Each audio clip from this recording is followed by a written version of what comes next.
All right, and we are live. Welcome to Weide-Market by Weide-Market. If you are looking to figure out your journey towards genuine wealth and prosperity, you're in the right place. Tonight, we're going to be talking about creating or getting rich quick, what it means, and how you could possibly do it. It means to get rich quick. But before we get into that, let's do a quick intro.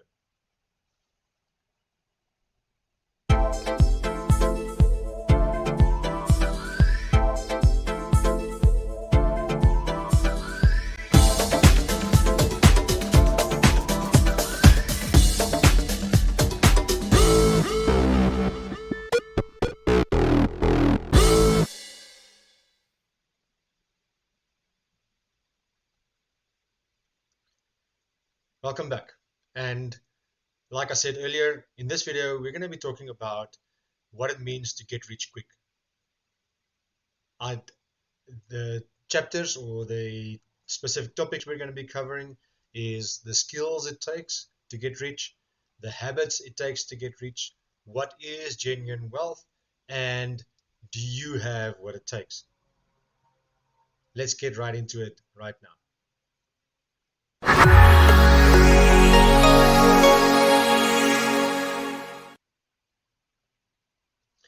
So before I go any further, I'd like to highlight that I am an engineer by trade. I work full time, and my YouTube channel and the investments I do and the other stuff that I do are part-time ventures that I'm currently working on and building towards having multiple streams of income. On the rest of the channel, I also promote generating extra income, finding different ways of generating income, and developing multiple streams of income. So I am not a financial advisor, and none of the ideas I share here can be considered financial advice, but I speak from experience. I speak from things that I've done wrong, mistakes I've made, and discussions I've had with people, and research I've done, and books I've read about finances, financial freedom, and financial literacy. So as an engineer, I like to figure things out. So hence the channel, figuring out your finances or figuring out your journey towards genuine wealth. We'll get into what genuine wealth is a little bit later. So let's talk a little bit about getting rich quick. If you consider uh, the idea of earning 16 million rand over the lifespan of your career, in other words, 40 years of your career, then you would have to earn or take home 400,000 rand a year, which translates to roughly 33,000 rand per month, if you want to earn 16 million rand over the lifespan of your 40-year career. Now, why do I choose 16 million rand? So simply because it is, if you consider millionaires on the global scale, means you've got $1 million US dollars. And roughly speaking, that's about 16 million rand. So if you consider being wealthy over the lifespan of your 40-year career, do you think that at the end of that career, having earned 16 million rand of take-home pay, that you can consider yourself wealthy? The answer is obviously no. Do you think that if let's say you do it in a shorter period of time, you do it over 20 years, so when you start your career at 25, by the time you reach 45, you've earned your 16 million rand. Does that make you wealthy? Well, I would say that makes you fairly rich. That means that you would have had to earn roughly 70,000 rand per month average over the 20 years that you've uh, accumulated that income. Lastly, though, if you say you want to earn that 16 million rand in 10 years, that means you have to earn in excess of 133,000 rand per month on average over the 10 years that you want to accumulate 16 million rand. Now, that might seem like a lot of money, but the idea of getting rich quick has been painted with a bad name. It's been given a bad name by people taking chances, and obviously that is out there. And the more desperate people become, the more desperate times are, the more people take chances and want to find different ways of making money quickly. Now, if you make money quickly by cheating people, by scamming people, by taking people's money and not giving them value in return, then that money that you in effect steal from people will as quickly disappear as you've made it. So it is important to build your wealth or build your income with a solid foundation. That means taking the time to learn the skills, taking the time to develop those skills, taking the time to learn the necessary knowledge to build financial well-being, as well as multiple streams of income. Having said that, if you look at someone like Elon Musk or Jeff Bezos or Bill Gates or Warren Buffett, these guys are considered super wealthy, or at least in the top 15%, or rather the top 5% of wealthy people in the world.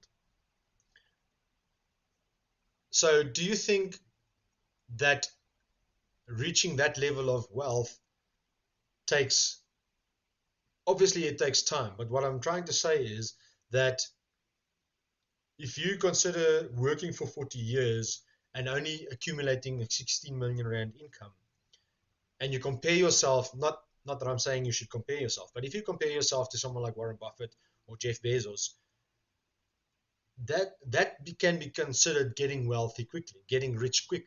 So why is it such a, why is Jeff Bezos and Warren Buffett and these guys praised for how they accumulated their wealth, but they don't get shot down for how quickly they accumulated that wealth? So getting rich quick is a matter of perspective, is what I'm trying to get at. You have to put in the time to build the knowledge, skills, and know-how to build that wealth. The better you do that over a shorter period of time, the better you can increase your wealth over a shorter period of time. And then that means you got rich quick. Don't get scammed though. Don't go following some guy on Instagram that you hardly heard of ever, like me, for example. But I really want to encourage you to go do your own research. DYOR. You would have seen, if you look at the rest of my channel, you'll see that there are videos specifically about doing your own research. There are videos about different ways of generating income online. And really, that is the future, to be able to develop the skills to develop online income, whether it be working from home or generating extra income besides your main income online as well. Drop shipping, online consulting, building businesses online, any of those kind of things can and has the potential to generate income. Now, not every income you make is going to be 50,000 Rand a month or 33,000 Rand a month income, but every little bit contributes towards your becoming wealthy or becoming rich quickly. So, in summary, getting rich quick is a matter of perspective, but you should always be cognizant of the possibility that someone might want to scam you, and you need to do your own research before you get into and jump into um, some pool of someone who promises you big returns. Big returns are possible, but the risk is always higher when there is promise of big returns. Right, so enough about the time it takes. Let's talk about the skills it takes. So I've started listening on audiobook to the book The Richest Man in Babylon, and I suggest that you go do the same. In the first part of the book already, they discuss 3 laws when it comes to wealth, 3 laws when it comes to money. The first law or the first skill you need to learn is to spend less than you earn. In other words, as they stated in the book, a portion of what you earn is yours to keep. In other words, pay yourself first. A minimum of 10% of the money you earn should be put aside to, to enable yourself to generate extra income. Now, you might be saying, as the comment is in the book as well, that all the money you earn is yours to keep. But this is not true. You need to pay for your living arrangements. You need to pay for transport. You need to pay for having food to eat. You need to pay for a bed to live in, to sleep in. You need to pay for a fridge to keep the goods that you buy fresh for as long as possible. So there are things that you need to pay for, and that is why you need to work, so that you can provide for your family and your loved ones basic necessities, your basic needs. And we'll get into the habits a little bit later as to how you split up your income. But the first thing you need to learn is at least 10% of your take home pay should be put aside for you to keep and for you to use to generate extra income. The second law is that you need to learn the skill of asking the right people for the right advice. So in the book, The Richest Man in Babylon, they talk about asking a brickmaker for advice on buying jewelry. And today, you need to know that if you want to get financial advice, which is I'm not the right place to go ask for, I'm merely sharing the information that I have available to me, that I've learned from experience, from mistakes I've made in the past. But if you want investment advice, you go ask someone who knows how to do investments. If you want to have trading advice, you go ask someone who trades professionally and knows how to be a profitable trader. If you want to build a business online, you go ask someone who does business online and does so successfully. So Robert Kiyosaki, for example, in his book says you shouldn't be the smartest person in the room. If you are the smartest person in the room, you are in trouble. If you want to have accounting to be done, you should get an accountant to do that. If you want your taxes to be done, get a tax practitioner to do that. The bottom line is go ask experts in their field if you want to get involved in a specific field. Because if you're the only one that has all the knowledge, all your income depends on you, solely on you. It is important to get advice from the people that know about the sector or the business or the investments that you want to get involved in. The third law that they mention in The Richest Man in Babylon is the third law that you need to master, and that is how to make your money work for yourself. So, yes, you keep 10% of your money for yourself, but that money should not be spent on all the other things that you spend your money on. That money should be put aside to multiply your income.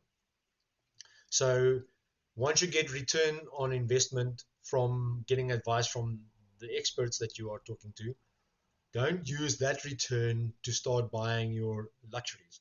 Use that return to put back into your businesses, put back into your investments, put back into the things that are generating return so that you can generate more returns. That way you build assets that start generating income.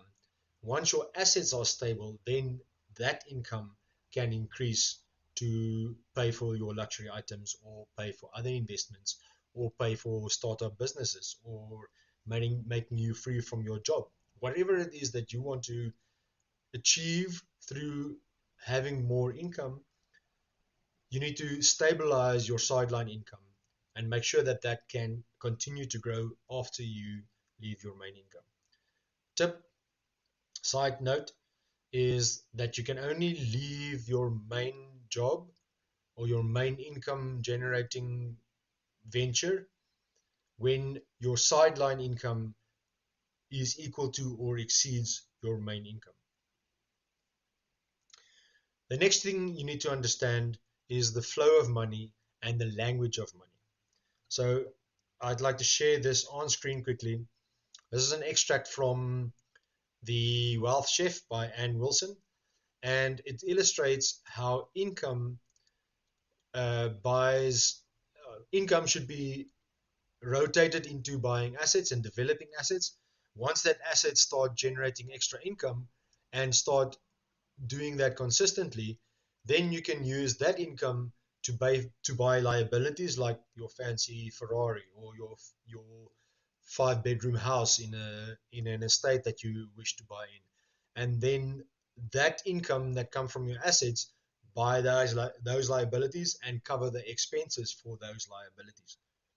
Now, when you talk accounting, the accounting definition of assets and liabilities might vary slightly, but when you want to build wealth, you should be buying and developing income generating assets and not assets that cost you money over time, even though they might offer you the opportunity to increase your income and can be considered an asset according to an accountant.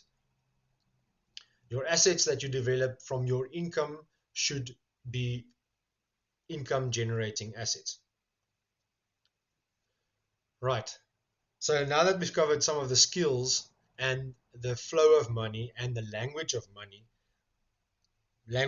being assets, income statement, balance sheet, liabilities, expenses, and so on, you need to understand these terms and develop a great understanding of these terms and definitions and how the money flows from assets to liabilities to expenses and income.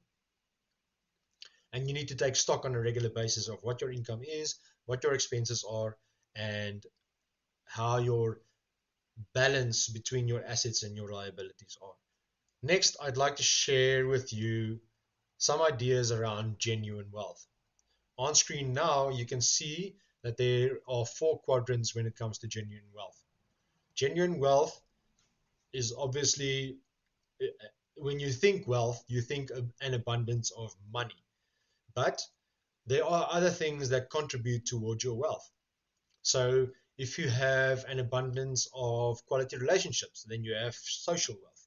If you have abundance in health, now on screen it says physical wealth, but that could be mental health, it could be spiritual wealth, and a combination of your mental health, spiritual wealth, and physical wealth or health gives you the abundance of physical wealth. And then lastly, time wealth. Now, all of us have 24 hours a day. So what it means to have time wealth is that you have the freedom to decide what time you spend on which activities. And all of these things can only be genuine wealth when it's revolving around one single purpose. So for me, my purpose in life is to live according to the gratitude of the life that I've been given by God, my creator. And for you, that could mean something else, but all of your wealth should be centered around a specific purpose so that all of your efforts, your finances, your relationships, your physical wealth and health, and your time that you invest are targeting growing towards that purpose, that end goal, that one thing that drives you to do something every day. So when you think wealth, don't only think about finances, think about the other things in your life that you are wealthy, that you have been blessed with. Your health, the time that you have with your family, with your friends, with your loved ones, the quality relationships you have uh, with your relationship partner, with your business partners, with your colleagues, with your family, with your children, with your elders, with your mentors, with your mentees. So there are other things that you are might be currently blessed with, and you should be grateful for that, so that you can drive all of these things and I don't want to say the word use, but utilize the resources that are available to you to achieve and grow and develop your purpose in life.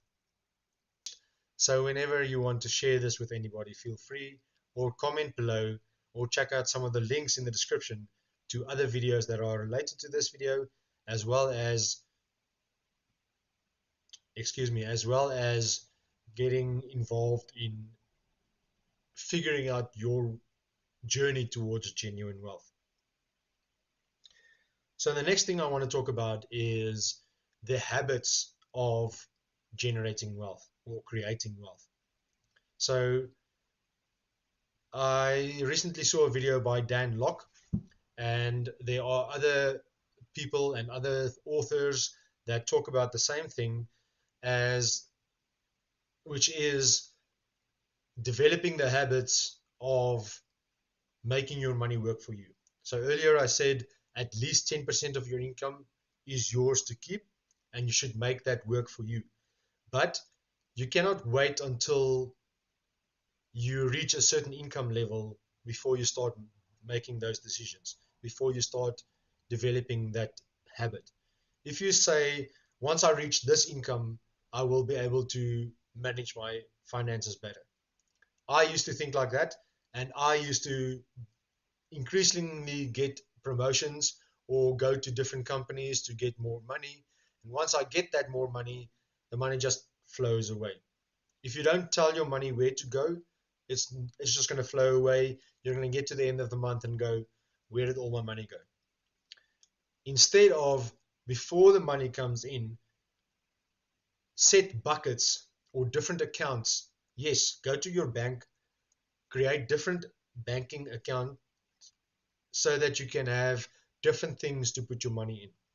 So for example, I have an easy equities profile and an easy properties profile, which I've done videos for in the past.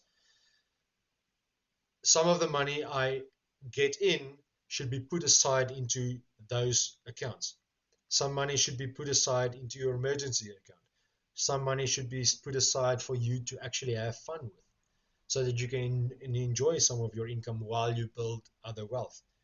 Some of the income obviously need to cover for the necessities. So how do you do that? From the word go, from your first paycheck, or right now from your next paycheck, divide it into, or aim at least to divide it into these 6 buckets. So the first bucket should be, and once again, this is a guideline. If you can't currently comply to these guidelines, and I mentioned this in my previous video as well in more detail. So here I'm just going to quickly run through it. So 50% of your income should cover your necessities, where you live, what you drive, where you drive to, your food, your Wi-Fi, your phone bills, and those kind of things. That should be not more than 50 to 60% of your income. Then 10% of all income. So whether it be a bonus or tax returns or your monthly income, or you're starting to generate income from a sideline hustle, all of the income should be divided up in the same way. 50% for your necessities, 10% for an emergency fund, 10% for investments, 10% for learning, 10% for the fun account, and then 10% for making the community and the world around you a better place. So donating that to some charity that you care about, or something that you feel strong about. So like I said earlier, if you can't currently do that 50% and then the other 10%, developing the habits means that whatever is left after your necessities are paid for, so let's say that's 10% of your income. Start dividing that into the different buckets so that you can start saving for the different things and start developing the income. As you adjust your budget and bring some of your expenses down and increase your income by learning more high income skills, becoming more of an expert in what you do at your job or in your sideline businesses, or as a consultant, or whatever you do to create extra income or increase your income. As your income increases, your expenses should stay the same for as long as you possibly can, and your expenses should stay the same for the purpose of generating extra income, so that eventually your necessities are covered by 10% of your income and the other buckets get a larger portion of your income. Like I said, I did a more complete video about this in my previous video, so go check that out. I'll leave a link in the description below. Lastly, let's talk about, do you have what it takes? Do you have what it takes to build this income? And really, it is that simple. It sounds oversimplified, but if you learn the 3 laws, spending less than you earn, getting advice from experts, and making your money work for you, as well as develop the habits of putting the money into the right places, then it is that simple. Your money will grow, your wealth will increase, and you will be in a financially better place than you are now. The trick is to build the discipline. So this video might be motivating you to do that. This video might be making you excited to go out and go develop the different incomes and develop the habits.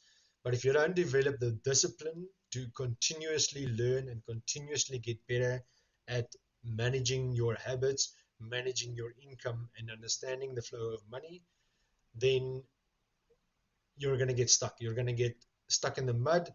You're going to overcomplicate things. You're going to start getting involved in things that promise overnight fame and overnight wealth. Instead, look at what matters to you, what is your purpose in life, and center all your wealth around your purpose. Your financial wealth, your social wealth, your physical wealth or health, and your time wealth. And make all of those things focus on a purpose and build the discipline towards generating that which you desire. Develop the discipline to create the freedom. Freedom is created from discipline, not from motivation. Motivation will get you going, but discipline will keep you going when things get tough, will keep you going until you reach the purpose that you want to reach. Thank you very much for watching this video. I invite you to go check out my Facebook, my Instagram, my Twitter, and please subscribe to this channel. Give this video a like if you found value from it. Dislike it if you didn't. Leave a comment below if there's anything that you'd like to know more, or anything you disagree with, or anything you agree with, something that you might be struggling with. I'd really like to hear from you. Thank you very much, and always, as always, be blessed. I'll see you in the next video. Cheers.